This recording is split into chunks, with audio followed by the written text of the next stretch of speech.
The United States of America is the richest nation in the history of the world, and yet it's one of the least happy. Studies of various nations and how happy they are consistently find that the US is below the average, even though we're incredibly wealthy. How is it that we can be so rich and yet be so depressed, so medicated, so obese, so suicidal? How do you explain that? In the 7th chapter of his book, The Psychology of Money, Morgan Housel entitles that chapter Freedom. And the subtitle is this: Controlling your time is the highest dividend that money pays. This is one of my favorite chapters because he talks about the fact the best thing that money can provide you is the ability to control your time, to do what you want with your day. He talks about how it makes a difference even if you have 6 months worth of pay saved up, that you know your car could break down and you'd be okay. If you had 5 years worth of pay saved up, then you wouldn't feel quite as beholden to your boss. And one of the things that's really fascinating is he talks about how so many decades ago, people really went into work and their work involved working with their hands and so on. But in our knowledge economy, if you're a marketer, you can do so much of your work from your computer, from your phone. You've got Wi-Fi at your house. And so there's a sense in which you're almost working 24/7. So these tools that have made work so much more efficient for us have in many ways tied us down. And so one of the things, if you are able to accumulate some level of wealth through the other things that he talks about in the book, is to use that not to just try to create more wealth, but to use it to buy freedom for yourself, freedom to spend more time with your family, freedom to do the things that you genuinely enjoy doing. He gives the example of coming out of college himself, Morgan Housel, and wanting to be an investment banker.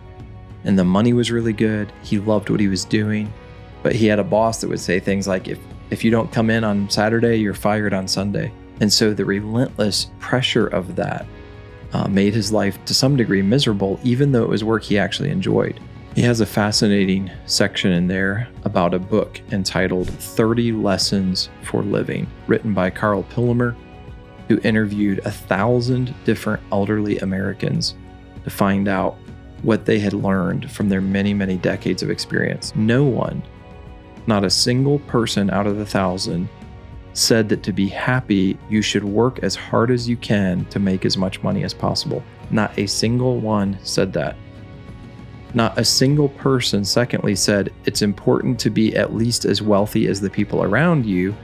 And if you have more than the people around you, that's real success. None of those 1,000 elderly people said that. A third thing none of them said, not a single person, that you should choose your work based on your desire for future earning power. What are the things that they valued? These people who've lived to be very, very old, what they looked back on their life and said was the most important were quality friendships, being part of something bigger than themselves. Many of you, you're involved perhaps at your church or something where you're really trying to serve God with your life, something bigger than you. Time with family, quality, unstructured time with their kids was one of the things that they valued so much. All those things were far, far more important than making money. So one of the highest dividends that wealth can pay you is the ability to control your own time, to have the freedom to do what you want with your time.